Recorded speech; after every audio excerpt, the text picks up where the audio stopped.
Welcome to In The Zone. Wow, we've had fantastic feedback since our very first edition. Keep those comments coming in.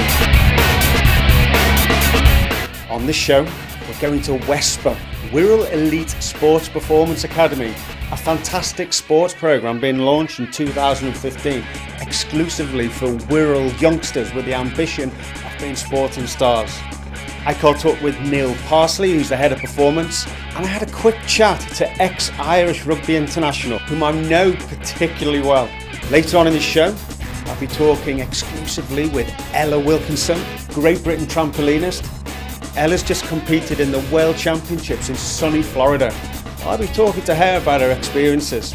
We've also got Ella competing against the elements in the In The Hole Celeb Challenge. And finally, we'll have our 60-second sporting roundup. So stay tuned. Now to Wesper. Tell me all about Wesper from your point of view. Great. Well, being from the Wirral, I think there's always been lots of good sportsmen and sportswomen coming from the Wirral. There's never really been anything like this from a performance side of things that can really take the people who are gifted and talented, take them to another level at the right age. Because if you do it when they're 18 plus, it's a lot of wasted years. Whereas now, if we get them when they're young, between 12 and 16, really get hold of them, we can take them, to the professional ranks. What do you think Wesper can do to take athletes to the next level? The disciplines that they're doing here in the gym, very different to the fitness first of the world. Just everything with elite sportsmen, sportswoman in mind. We're going to look at the strength and conditioning. We're going to look at the psychology. We're going to look at the nutrition. We're going to look at the physiology. So we're going to look at all these integral parts that if you look at all the top athletes in the world, they all have a team of this sort of performance team wrapped around them. So that's exactly what we're going to do here on the Wirral. You're actually coaching the England team at the moment? As a strength and conditioning consultant, heading into the World Cup, being involved with the senior team, which is really good. So I've been watching here one of your sessions with one of the young budding scholars that might be coming onto the programme. Annabelle, would you like to come say hello? What do you think she has to really focus on, 16 years of age? Well, we want to make sure the foundation's right. Okay, so she's going to play a lot of netball, in the next probably 10, 12, 15 years. We've got to make sure she's got the right foundation so her body's not going to break down. That's what we found. A lot of the elite athletes nowadays, they're playing such a high volume of sport that we need to make sure that their body's bulletproofed and ready to take the volume of training and competition. And Annabelle, that was quite an incredible session that we saw you pushing all sorts of iron and steel. You enjoy these sessions? Yeah, it's really good. You're looking forward to 2015. What is it about netball that you're really looking to drive? I want to play for England and I want to be the best. With all your work at school and club, is something like this going to really give you the drive to be the best? Yeah, because it fits in really well with school. For somebody like me who's been involved in sport as well, coming in here is, I've never seen anything like it before, but I can understand some of the things we're looking at are fantastic for athletes coming forward. Take me to one of the stations and we can have a little have a little look. Anything you do, anything we do on the suspension trainers, basically utilise. So if you're doing some kind of pulling exercise, rather than just sitting on a machine in a gym doing a pulling exercise, we're actually going to engage the core. So when we're pulling, it's working the full body. Will the likes of Chris Robshaw be doing these sort of training? It's a little bit different, but prowlers, we use the prowler here, we use the sleds, kettlebells, the sledgehammer and the tyre. And one thing that struck me were the monkey bars over here.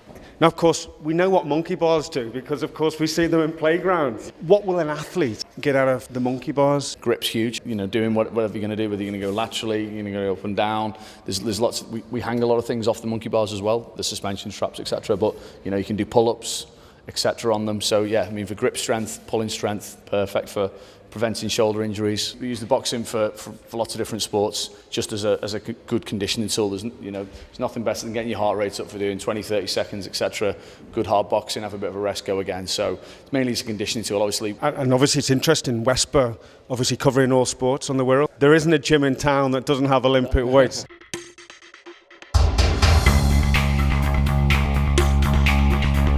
That was a bit energetic, was it not? Yeah. It's good at that. So, young cricketer, lateral movement, obviously change of direction, massively important at the end of the crease. So, this is sort of drill we've been working on recently and working really well at it. And Arman, you're a bowler.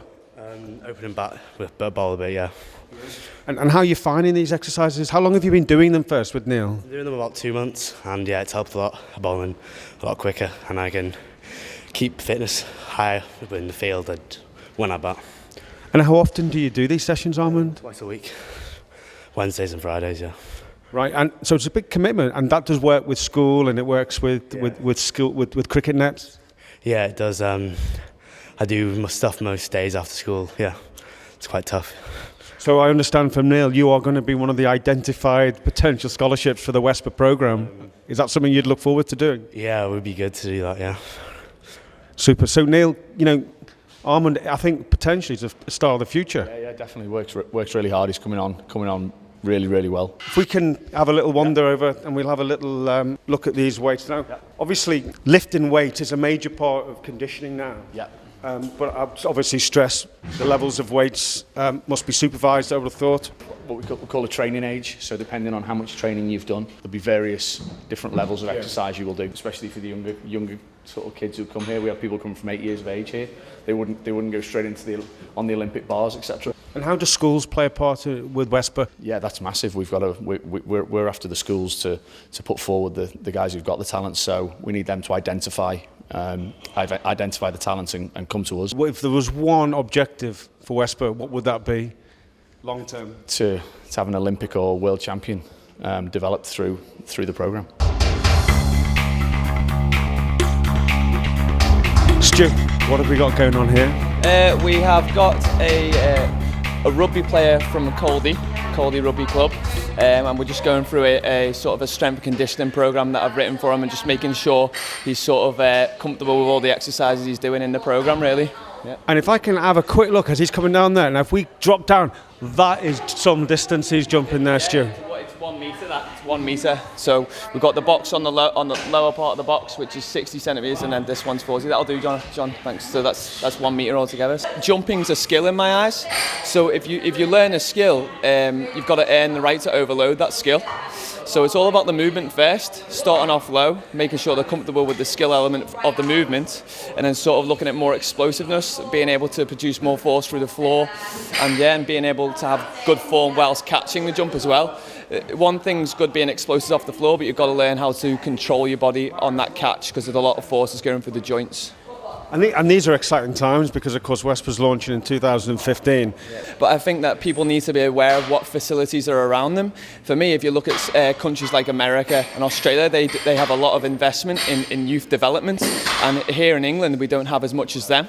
So if people are aware of what facilities they have around them, what that can give them, and sort of contribute towards their overall athletic performance, then that's going to be great. And it's onwards and upwards, really, yeah. Christian, you came through a system where it was natural in your day, and as it was in my day. We came through as natural players. A training programme at this level with Neil as a head of performance, what do you think that will do for the children coming through with budding ambitions of being international rugby players, netball players, whatever it may be? Well, obviously for any sport you play nowadays, you have to be an athlete through and through. So it's not just your specific sport of rugby. In my case, you need good balance, you need good speed, you need good power, and that goes through all the sports. So having the facility like this where you can develop these skills is going to be of huge benefit. If it's in the blood and they want to be the best, I suppose they've got to follow a certain pathway to a degree. The schools push them. But something Wesper, which is the Wirral Elite Sports Performance Academy here, is there to identify future talent. Somebody like Neil Parsley, who you do know very well, has Neil got what it takes to help the Wirral students take them to where they want to be? I think he stood over there, so if I say anything other than absolutely, then I'm in big trouble. No, I mean, Neil's a proven performer, and he's worked with the best, and he's taken them to the very top of their respective sports, so having Neil involved is going to be a huge asset. And playing for Ireland, tell our viewers exactly, in your mind, how that felt when you got that first cap running out at Lansdowne Road. Oh, it's an absolutely unbelievable feeling. Any sportsman at any age dreams of competing at the pinnacle of the sport, and playing Five Nations as it was in my day was that. So absolutely amazing feeling running out and seeing the huge crowd and the emotion, and it was just a day I'll never forget. Stay tuned for part 2. we've got our exclusive interview with Ella Wilkinson, we've got our Celeb Golf Challenge, and then we've got our 60-second sporting news roundup.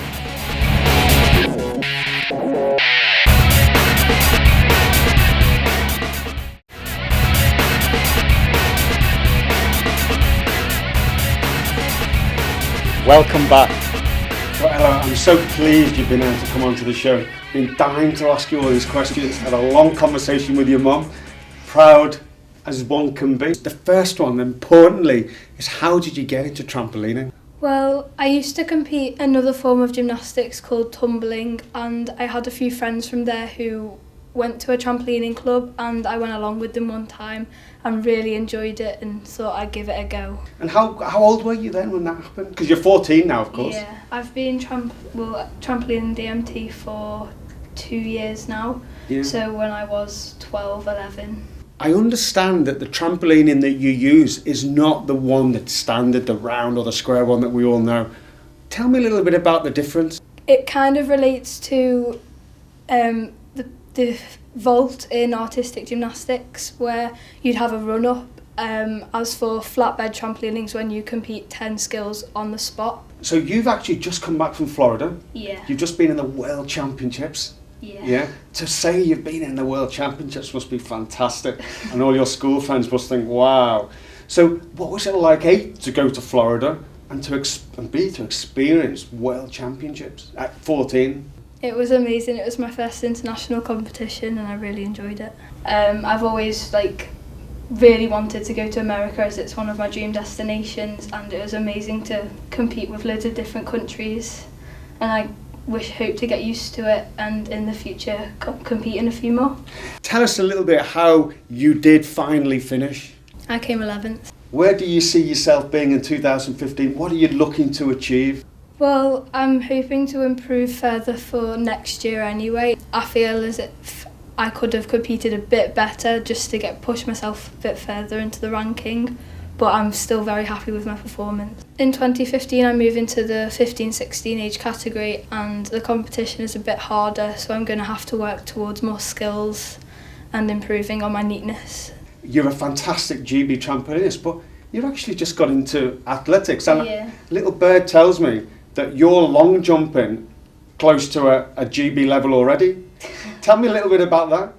Well, I've always enjoyed athletics and I've always wanted to give it a go, and in the summer I decided that I'd start at Liverpool Harriers, and I've really enjoyed it since then, and I'm hoping to improve for the future as well. Wow, so you could really be a double sporting champion in the not so distant future. Yeah, well, I am hoping for the future that my long jump and triple jump may be successful, as well as my DMT, and I'm hoping to reach my peak in it and do my best. So you go to West Kirby Grammar for Girls on the Wirral. Obviously your friends must be so pleased to have a world champion competitor and a GB trampolinist in their group.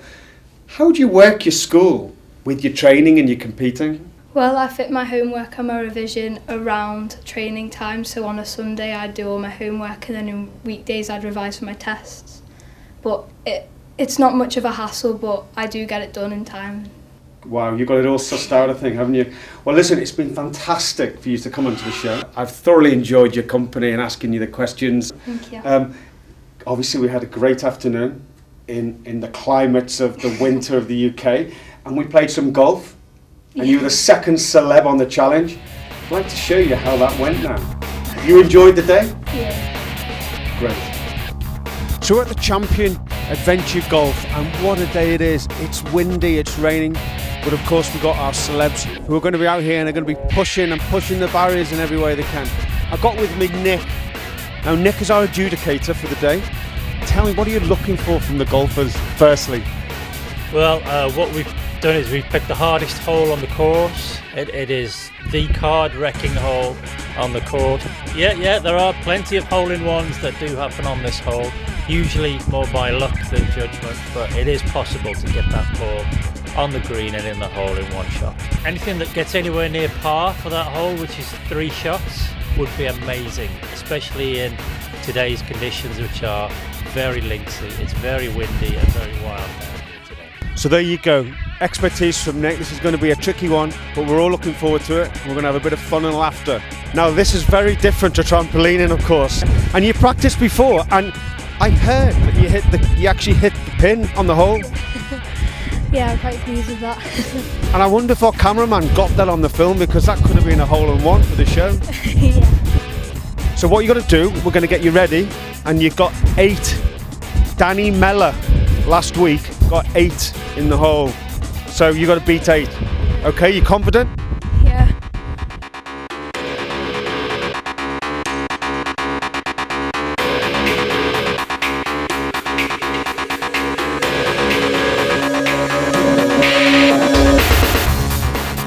Ella, that was absolutely fantastic. You just hit 5 shots.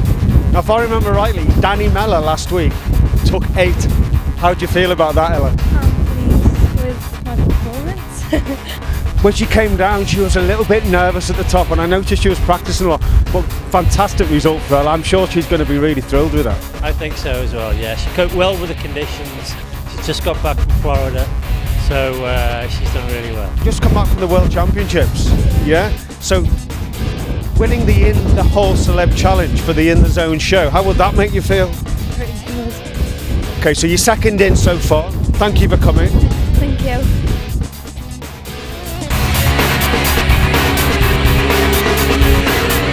I was a young girl who wanted to play netball, and there was nowhere to go, so I never played. I went back to it at the age 22, 23. So looking at the performance side of it, but also in an activity way, I had 4 or 5 years of being completely inactive, and that from a sport point of view, you struggle then to get people back into sport.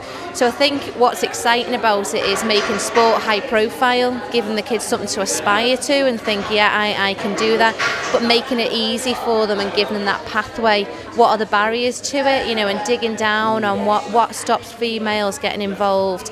And I think that what comes across from what Wesper's going to offer is that all-around package, looking after them as an athlete and looking at athlete development, not just a number on a spreadsheet somewhere. But as an advisory board member and children and schools applying for scholarships, what are you looking for, in particular the girls, let's just say, what are you looking for in applications? I think for me that real sort of commitment and passion, and it's not going to be easy, it's not going to be hard work, and knowing that they are going to get to the point of having to be really focused but wanting to learn. I think sometimes when you've got, and this is a bit sweeping statement, but you've got a strong athlete, when they've been in that comfortable school environment, they've always excelled, and it's taken them out of that and saying, yeah, you are very good, but you can be excellent. I think a great goal would be kind of a pathway opportunity for whatever level, so enhancing, I think not specifically under Wesper, but enhancing the community offer, but giving them something to work towards so they know, so that we've got then an ideal vision for me would be academies under each sport, so looking at whatever sport, it might be that we start off with top 4, top 5, work through to 10, but looking at an academy structure in the Wirral that will give young people that chance to excel. You can come to a place like Wesper, you can come as a raw athlete and go away being a Team Sky rider in 3-4 years. Exactly. And we had this conversation with Team England for volleyball. Yeah. So Wesper really is going to change almost the landscape of elitism on the Wirral. Definitely, yeah. And I think I'll use the word a lot, but it's that aspiration as well. In a world where money's drying up, aspiration is very low, and a lot of pressure, and our young people are suffering a little bit off the back of that. Very exciting times. I almost wish I was young again. Me too.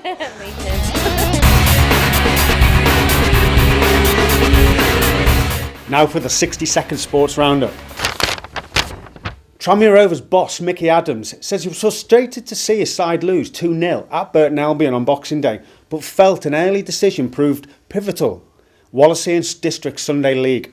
Millhouse are pushing hard to take the Premier Division title, with previous champions Liscard Bronze not giving up on retaining their crown, but the main contenders are Great Float SNS, who are second and who are also fighting on Cheshire and Wirral FA fronts in search of success. Liverpool heavyweight David Price says, "I could have gone off the rails, but I'm now in the shape of my life." Price says he is ready to return to fight in Liverpool, the scene of his devastating back-to-back defeats at the hands of Tony Thompson in 2013. And finally, Liverpool boxer Nathan Brow says he is ready to emerge from the shadows of the light welterweight division after winning the Central Area title. The former amateur star is now targeting major fights in 2015. And that's the end of our sporting roundup. Hey! Is that okay?